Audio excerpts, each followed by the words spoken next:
So, good afternoon, everyone, and good morning to those of you joining from the West Coast. Thank you for attending today's webinar. My name, as you may already know, is Victoria Thacker, and I will be your host for today's session.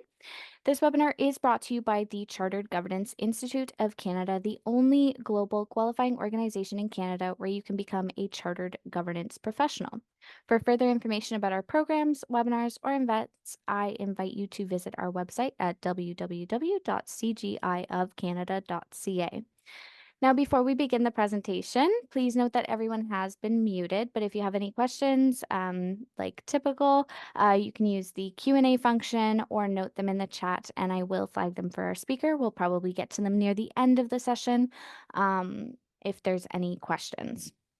It is my pleasure to introduce our speaker, Anuli Ausbeth-Ajagu, who will be presenting on tokenism to transformation, realizing the power of diverse boards. Anuli is a governance leader, educator, and passionate advocate for equity and inclusion. She serves on the boards of the College of Chiropractors of Ontario and the John Ware Institute, teaches at George Brown College, and is completing her doctorate at Royal Roads University, where her research examines how Black immigrant entrepreneurs in Canada leverage social capital for business success. As the founder of the Youth and Gender Network and the Women Mentoring Women platform, Anuli champions inclusive leadership and governance excellence, helping boards move beyond tokenism towards cultures of accountability, innovation, and impact. So today she brings her wealth of lived experience, research, and boardroom expertise to share with us. So everyone, please join me in welcoming Anuli.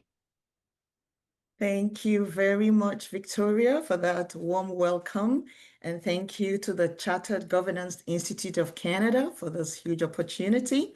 I want to welcome everybody. Before I go into my presentation, I would like to have an idea of who we have in the house. If you can just type in the chat where you are, connecting from, and maybe how you're feeling, how you're doing. I always like to do a check-in to just know how everybody is. Well, I'm doing good. I'm doing okay. The weather is nice outside, and it's been a nice summer so far. So really grateful for it. And I hope you are doing good from whatever part of the country or perhaps outside of the country you are logging in from. And so welcome, welcome, welcome, everybody. I can see from Calgary, Barbados, India, Grenada, Toronto, Vancouver, Barbados. Okay, cool. Let it come. Keep it coming. Welcome, guys. Grenada. And so exciting.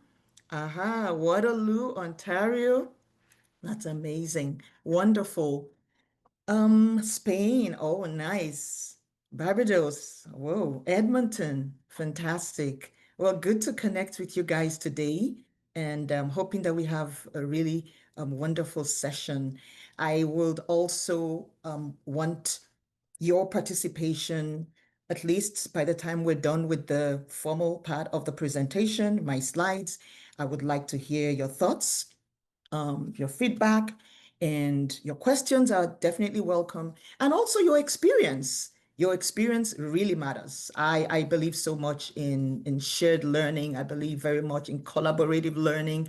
I believe it's important to hear one another's stories and share and learn and just grow our capacity. I think that would be amazing. So yeah, welcome. I will take a minute. Okay, I can see a few more people who just popped in the chat from Indiana, USA, Grand Cayman, wonderful, BC, Bermuda. Awesome, awesome. Thank you, thank you. So welcome, India. Wow, let it keep coming. All right, so are we ready to go, Victoria? New Jersey. We have somebody from New Jersey as well. That's amazing. Cool. All right, so without further ado, let me just go ahead and share my slide. Just give me a minute to do this. And we'll get going. Okay.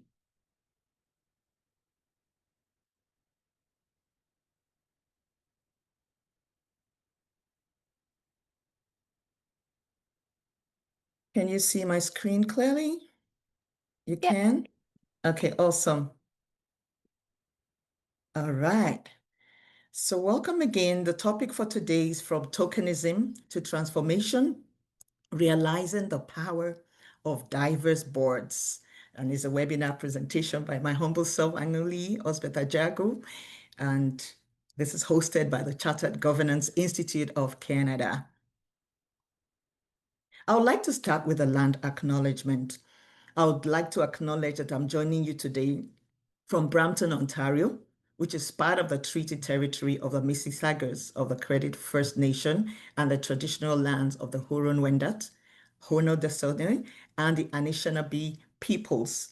I honor the enduring presence and contributions of Indigenous people, past and present, to this land. Our agenda, just to give us an overview of what we'll be talking about today. Get to know me a little better. I'll tell you a little bit more about myself. And thank you very much, Victoria, for the kind introduction. Audience introductions. I, wanted to know where you're connecting from in the chat, but feel free to expand on that introduction. Let us know who you are, perhaps why you're here today, and maybe what you do professionally, if you work or serve on a board or in any kind of leadership. That would be exciting. So feel free to go ahead and expand on your intro. Thank you to everybody who already mentioned where they're logging in from. So we'll also be talking a bit about, some of the concepts that we have in focus for today: tokenism, inclusion, transformation. We will talk about the gaps, and we would review some statistics, what organizations are doing, a roadmap for transformation, tips and recommendations, and then we will have our interactive session, Q&A, and then we will conclude. Okay. Welcome to the age of AI. This is what ChatGPT thinks I look like. So get to know me a little better. Okay, I serve on the board, on a few boards, including the College of Chiropractors of Ontario, where I chair the Patient Relations Committee. I'm also on the board of John Ware Institute. I do have my designation, which is the ICD.D from the Institute of Corporate Directors. I'm a professor at the School of HR, George Brown College, a HR professional with a CHRL designation. I'm a project management professional. I'm ProSci certified. I'm a doctoral candidate, all but done. Certified artificial intelligence professional, independent filmmaker, author of fiction, prose, and articles, an inspirational speaker, survivor, and overcomer of life's adversities. I think that is big. We need to learn and grow our capacity to be resilient. I'm a mother of 3 adult children, a woman of great faith. I tell you, my faith keeps me going. I'm 54 and I have a growth mindset, and I'm excited to be here with you. Let's look at a few stats. And with the focus of today's presentation, I will be focusing more on women, and Black people. This is my ecosystem, and I would really like to focus more on these two groups with respect to diversity. But we can expand the conversation as we continue.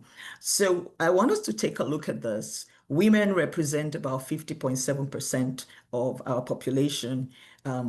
And then on the boards, we have about 41.4% of them.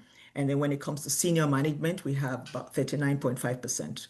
I'm sure you will say this is pretty good. Yes, we're coming out of an era where it wasn't anything like this. So yes, kudos to all the advocacy and how far we have come. But it's not yet uhuru, like they say. We definitely have room for better stats. So let's talk about racialized, excluding Black population. So the racialized group represents 21.9%. And then for the boards, they're 10.5%. And then the senior management, 8.6%. The Black population, we have 4.2% on boards of the population, 4.2% of them on the population. And then on boards, we have 3.8%. And then senior management, we have 2.6%.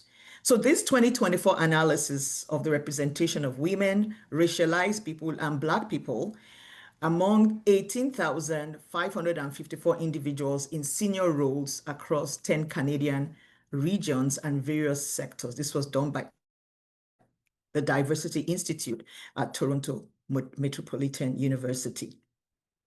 The journey to from tokenism to transformation. So let's talk about tokenism. What exactly is that? It's superficial inclusion, focused on metrics and optics rather than meaningful contribution. Okay, well, you guys say you want to have representation. There you go. We're just doing you a little favor. Yeah, there you go. But nothing meaningful. What is inclusion? Creating environments where diverse voices are welcomed, they are heard, and they are valued. And then what about transformation? Now, this is where we leverage these diverse perspectives to drive innovation and strategic advantage. And today we'll explore what it takes to move beyond performative diversity to create governance cultures where diverse perspectives truly shape organizational outcomes. A few women I want to just quickly pop and show us because listen, we also have got brains, we've got grit, we are innovative, and I tell you, we make a difference. So just want to mention a few women in history who have done some huge things. Marie Curie discovered radium and polonium, pioneered research on radioactivity, also the first woman to win a Nobel Prize. Yay, yay, yay. Hedy Lamarr co-invented frequency hopping spread spectrum technology, which became the basis for Wi-Fi, GPS, and Bluetooth. How come we don't really hear much about these women? But yeah, women have done great things in history. What about Stephanie Kwolek, invented Kevlar, a high-strength fiber used in body armor, helmets, and industrial materials. Mary Anderson invented the first functional windshield wiper in 1903. Some medical innovators include Virginia Apgar, developed the Apgar score, a quick method to assess newborn health. Patricia Bath invented a laser device for cataract surgery and was the first African-American woman to receive a medical patent. Woo! And I know it's lunchtime. Is anybody ready for lunch? Yep. And by the way, this is going to be your menu for the next 24 months. You're stuck. This is what you're going to be eating. Bread, and a bit of different shapes and sizes. Yeah, a little color here and there. Enjoy.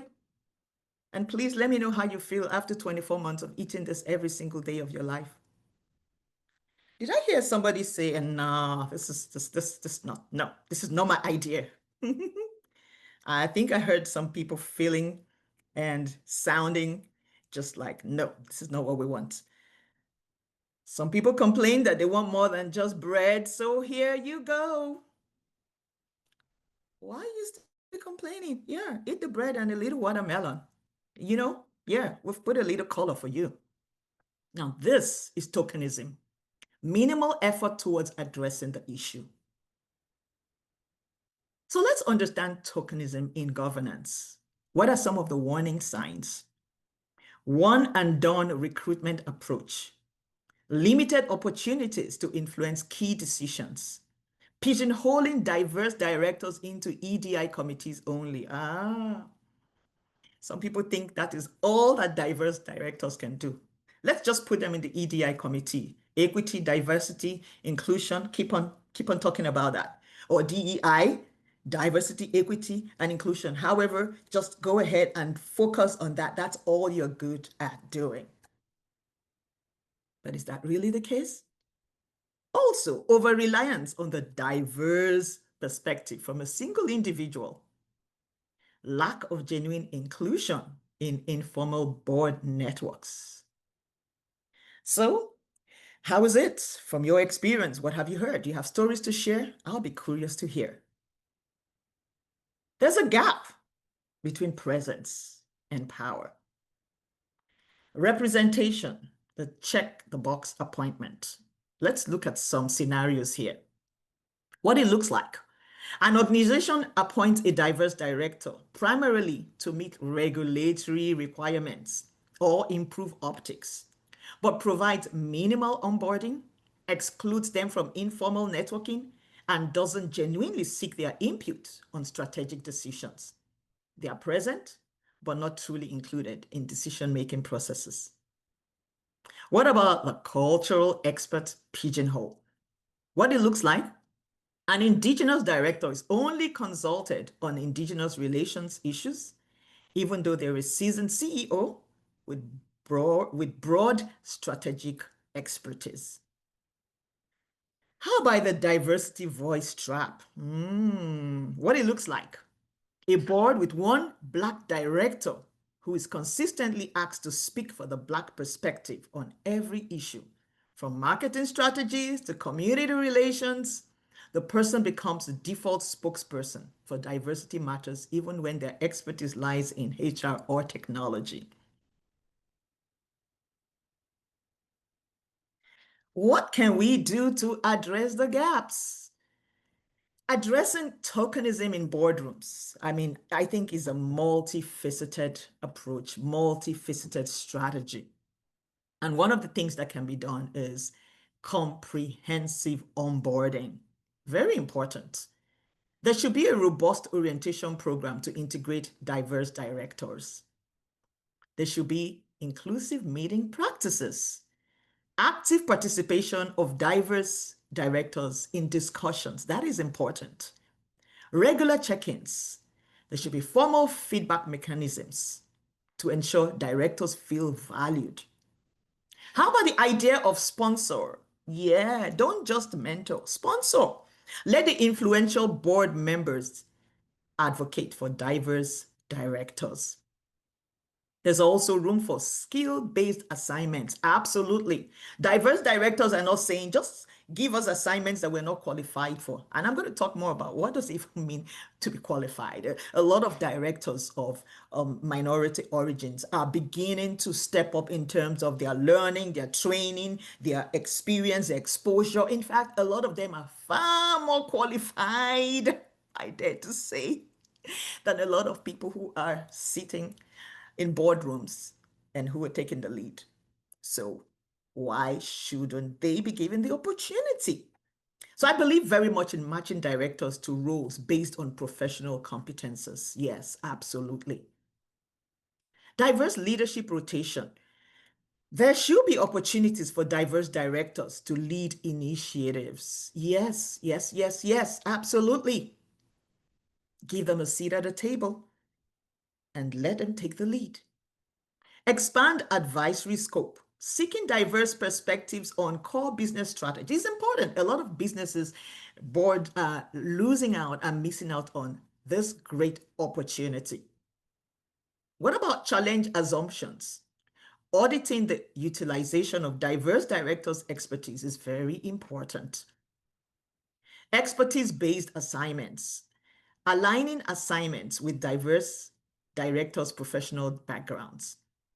How about rotate diversity discussions? Yeah, it shouldn't just be one person who's speaking on behalf of everybody, for example, of color. Different board members leading inclusive practice conversations.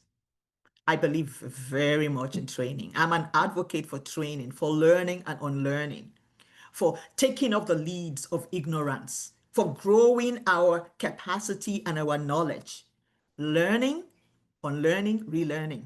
So training for all directors is very important. Educate the board on unconscious bias and representation. Comprehensive onboarding is important, like I said earlier. And I would just like to speak. I've been privileged to be on boards where the training for new directors is robust. So I really give credit and kudos to those organizations who make the effort, who do make the effort. I absolutely celebrate that. What does transformation look like? Transformational boards. And how about now, initially we're talking about you just being stuck with bread for the next 24 months. And then from bread, we had just a little color with, the watermelon. It's just minimal effort. But what transformation looks like is transformation. So this is what it looks like. You have a little bit of this and that, and you have a variety. So how about you enjoying this meal? If you're vegetarian, there's something for you. Okay, you want something sweet, something savory, you want the veggies. There's a variety. So how about us thinking transformation of boards with this mindset? Distributed leadership across diverse directors is important. active solicitation of dissenting viewpoints, equitable speaking time and influence, cross-pollination of diverse perspectives across all committees. Yes, leveraging cognitive diversity is also very important in strategic decision making. Of course, continuous learning and self-reflection. I will share a little story here. There's a board I serve on and this is me being very transparent and me just being vulnerable because learning and relearning is an ongoing process. But I remember once, on this board that a woman like myself wanted to be chair. And I knew she was very heavily pregnant. She was, in fact, almost due in just like a few weeks. And I was wondering, how is she going to cope? I'm a mother myself, and I know what pregnancy feels like and all the stress. And I was wondering how she'll be able to effectively navigate the board with a young family. She already had two young children, and then she had one in the making. And so I was curious, and I spoke up in one of the board meetings, and ouch! I wanted to ask her, how are you going to cope with, being that you're going to be a mom very soon? Whoops, oops, oops, oops. I can tell you that didn't go down well. And when I think of it, this was a few years back, that was a blunder. Am I saying that women do not have the strength, the grit, the capacity to lead?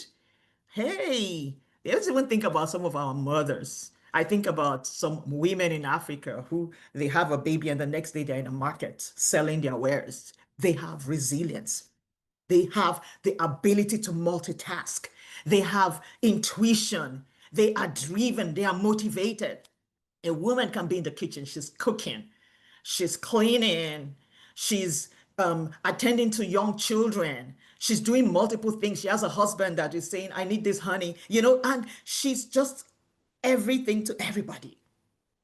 And I had a moment in time to actually think, like, why that bias? Why that bias? Well, I made a public apology to my colleague. And I can tell you that when she became board chair, she did an amazing job. And I'm so proud of her for doing that. And that kind of helped to reshape my perspective on, transformation and the fact that people are capable. When people want to get a job done, they get a job done. So let's no longer begin to make judgments and based on our preconceptions. And sometimes we are even enemies of our own selves. And so that issue of continuous learning, self-reflection is something that I have really, really come to value when it comes to even personal transformation. The business case, why transformation matters. Superior business performance. A strong business case for ethnic diversity is also consistent over time with a 39% increase likelihood of outperformance for those in the top quartile of ethnic representation versus the bottom quartile. Superior financial performance, yes. Companies with representation of women exceeding 30% and thus in the top quartile are significantly more likely to financially outperform those with 30% or fewer. How about social and environmental impact? More diversity in boards and executive teams is correlated to higher social and environmental impact scores. And this is a McKinsey & Company December 2023 report. For those of you who will be getting the slides, you can also access the full report. So what is a roadmap to transformation for boards? Beyond the usual suspects, I recommend a few things. Expand the director search beyond traditional networks. Implement blind CV reviews. Establish pipeline programs for emerging diverse leaders. Inclusive onboarding. Develop comprehensive mentorship programs. Create thoughtful orientation processes. Establish body systems with seasoned directors. How about giving back? You have all this experience. You've been on a board for 30 years, 40 years, and you don't want to leave the board. You don't want anybody new to join the board. You just want it to be same old, same old. How about you becoming a sponsor, a coach, a leader, a mentor to enhance others and give them opportunities to come and add value?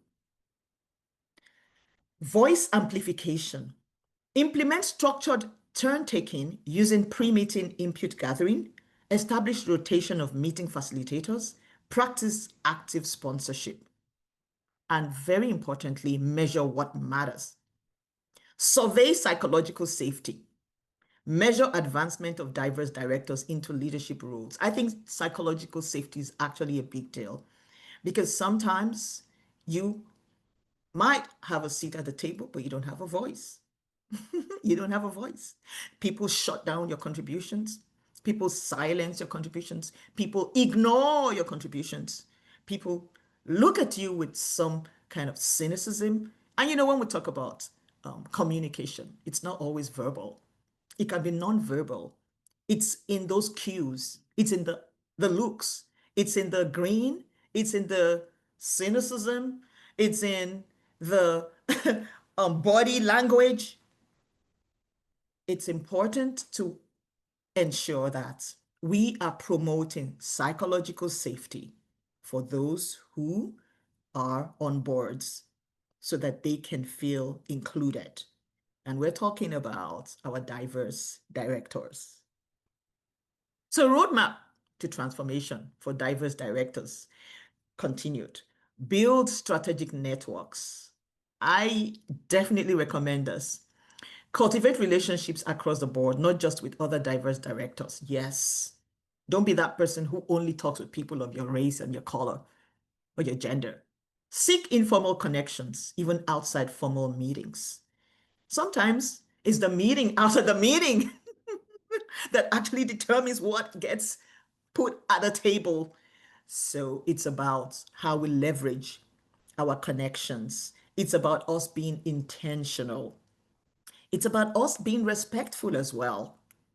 The fact you're a diverse director doesn't mean that you should not respect others. It is important that you build strategic networks. Know your unique value. Identify your specific expertise beyond diversity. Yes, yes, there's so much I don't even know about the Black race. There's so much I don't know about womanhood. I'm telling you, I keep reflecting and reflecting. I keep learning and unlearning. So position yourself as a subject matter expert in your field. And your field could be a diverse field. It's not just about your being diverse. Advocate for systemic change. This is very important. Push for governance reforms that benefit all directors and create lasting transformation in board culture. So we don't want a system that becomes warped, where only one group of people just, the focus and everything about the reform is all about that. No, it should be holistic. It should be about the overall health of the board. Everybody matters. Every voice matters. A subject that I would like us to also consider is cognitive diversity. So it's not just about, you say, ethnic diversity and all that, but let's even think about our cognitive diversity. How to effectively leverage diverse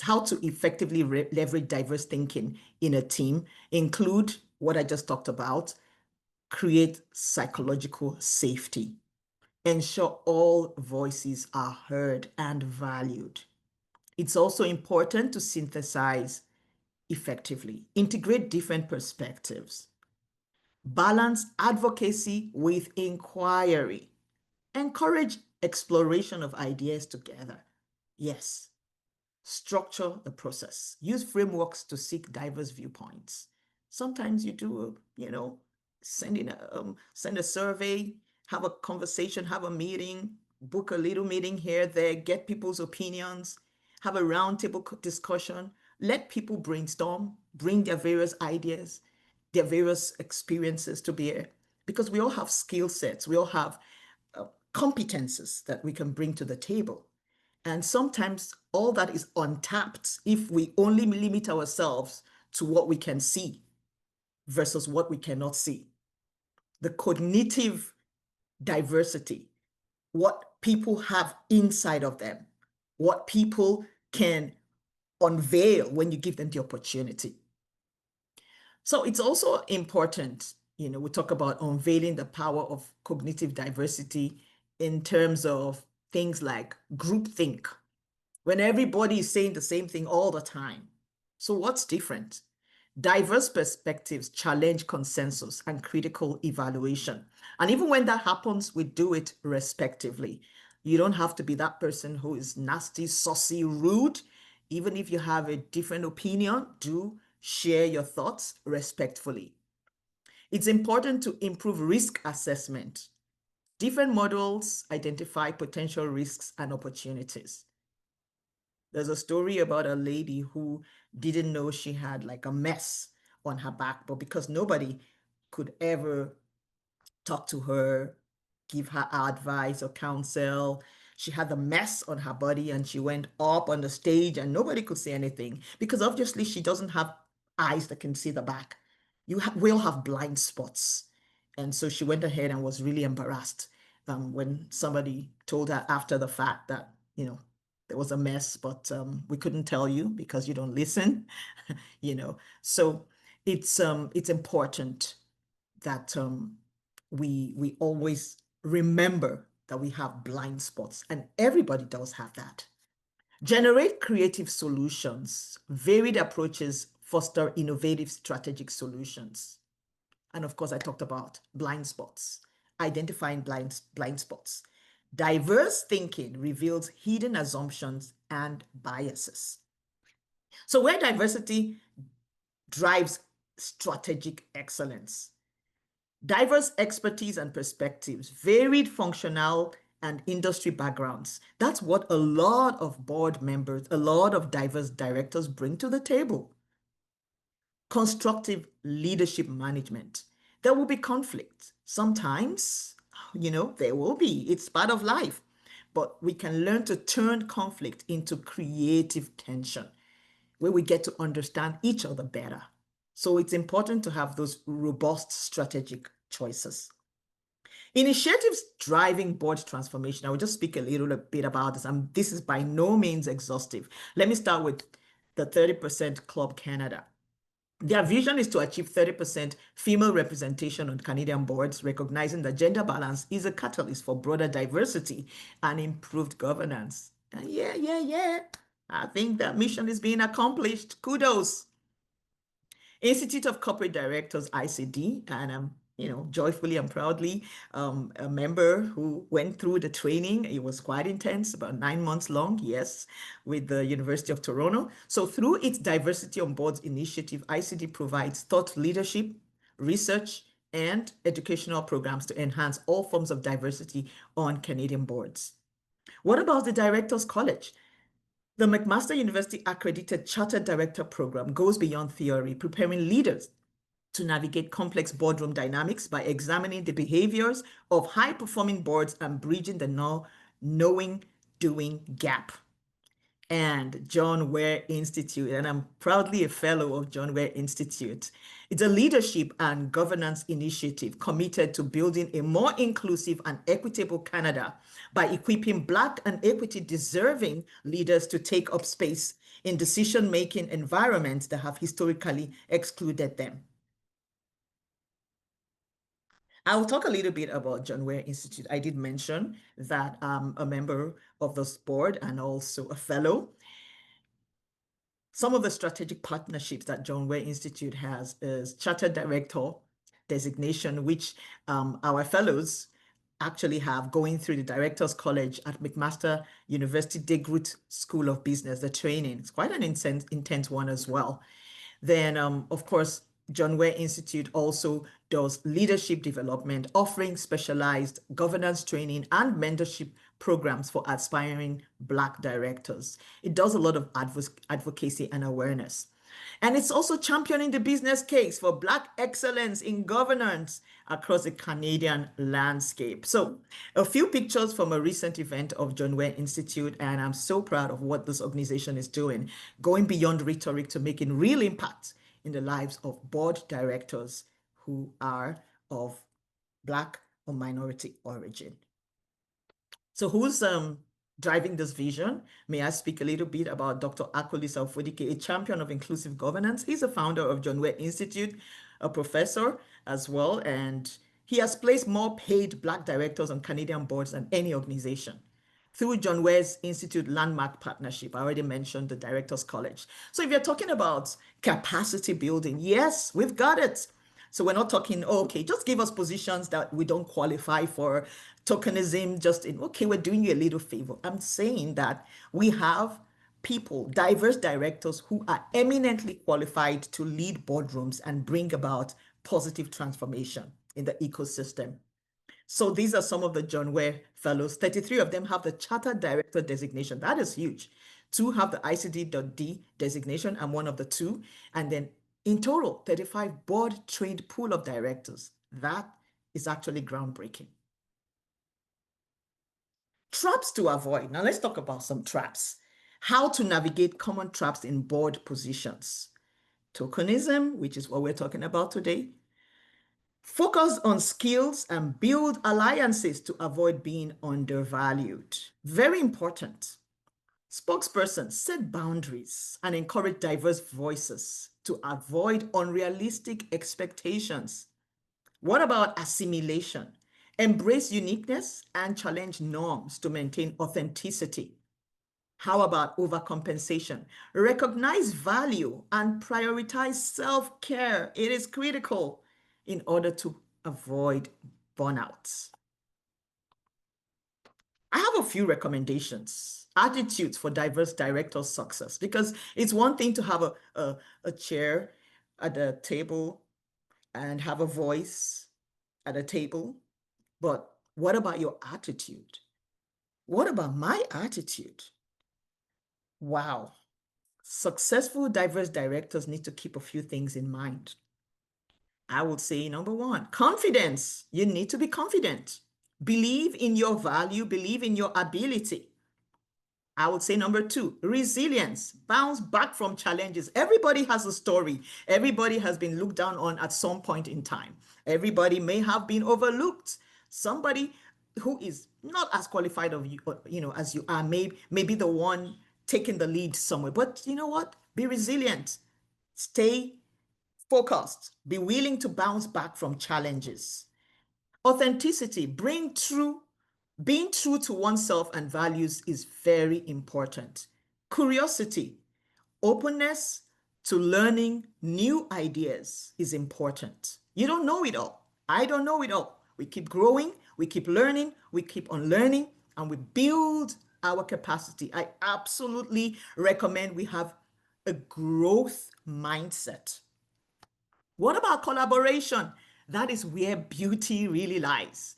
Working effectively with others is critical. Don't have a chip on your shoulder.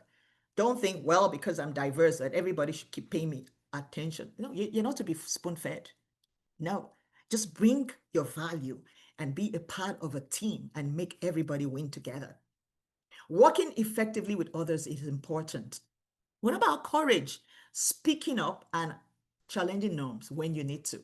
Don't just challenge everything because you just want to be different. No, when it makes sense, speak up and challenge the norms, and do so respectively, respectfully. Do so respectfully. Empathy. Understanding others' perspectives is very important. Let's talk about this journey from tokenism to true transformation. It culminates in boardrooms where diverse perspectives are not just present, but are integral to every decision, driving innovation and sustainable growth. The future is not just aspirational, it is being built now by leaders committed to inclusive governance. From tokenism to transformation, what is the path forward? I would like to quote Verna Myers, who said, diversity is being invited to the party. Inclusion is being asked to dance. And I will say, transformation is helping plan the party and choose the music. Have you ever been invited to a party? Yeah, just out of respect, but you were ignored by everybody. Nobody asked you to dance when everybody else was dancing. At least be given the opportunity to say, well, you know what, I don't feel like dancing. But when you are excluded, when you are treated disrespectfully, it does something to the psyche. And so I will definitely encourage the idea of inclusion beyond just diversity to inclusion, and even going the extra mile to transformation, where we all are making a difference and impacting boardrooms, organizations, businesses positively, because we're bringing our wealth of experience, our gifts, our differences, our intellect, our skill sets, our competences. We bring all that to the table for the betterment of the organization. I would like us to take a moment to reflect. Where does your board fall on the tokenism to transformation spectrum? Second thing I would like you to do is choose one action to implement in your next board meeting. How are you going to make that commitment? And then thirdly, I would say connect. Let the conversation continue. If you would like to connect with me on LinkedIn, by all means, we can continue the conversation offline. Thank you very much for your commitment to transformational governance, because I believe that at the end of this presentation, and even as we begin to debrief and I hear your voices, because that's what it's all about, really. I want to hear your story. I want to hear your thoughts. I want your feedback, your insights, your experience. Let us gather all that and make a difference, transforming our boardrooms. So this is my profile, same name on LinkedIn. If you have any questions and comments, this is the time. Thank you very much for your attention. And the references are available for those who may want to click and see some of the detailed stats and some of the reports that I referenced. So thank you very much for your time. I'll stop sharing my screen now. Perfect. Okay, thank you. We do have a couple people that have their hands up, so I'm going to give them the opportunity to voice their questions. Thank you. Okay. GOT, you should be able to unmute yourself and speak now.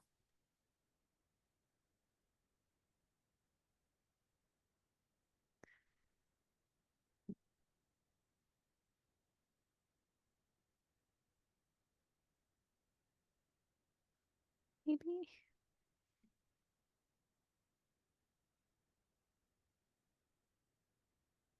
Are you there?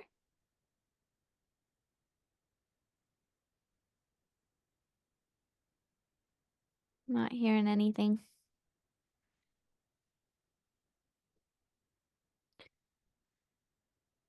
Okay, while we wait for that one, if anybody else has any questions, you can put them in the Q&A or in the chat as well.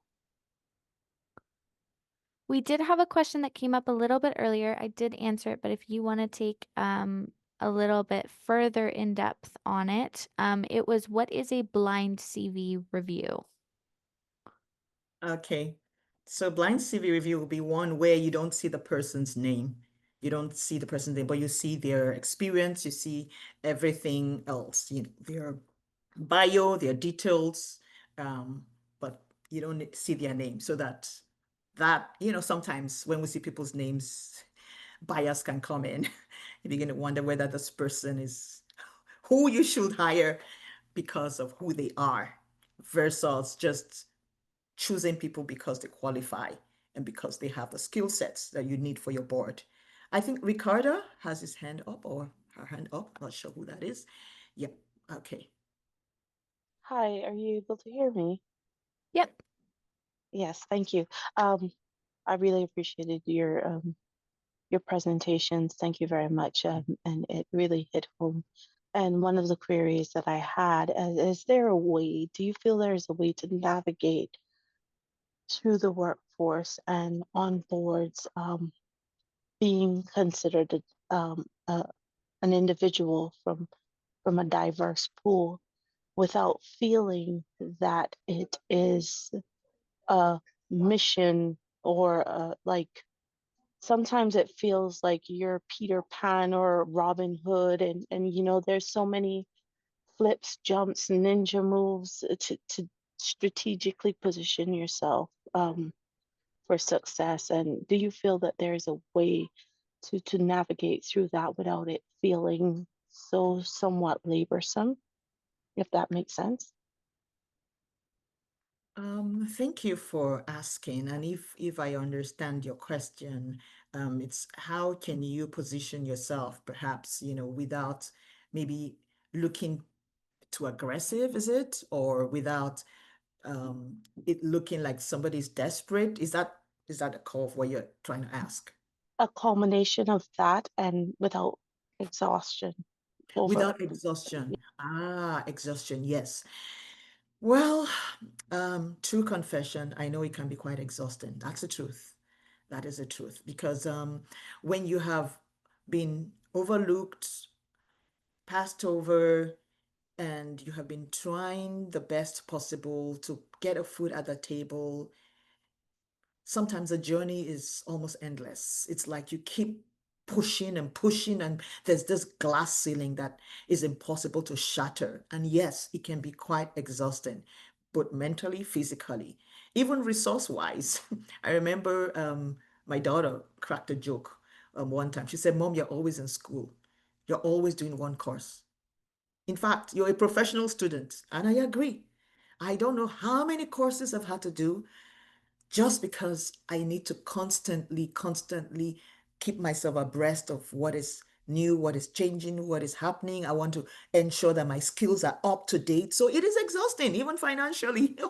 When I was telling a friend not too long ago, I said, if I put together all the money I've invested in training and retraining and learning in Canada, put those dollars together, that's enough to buy a house.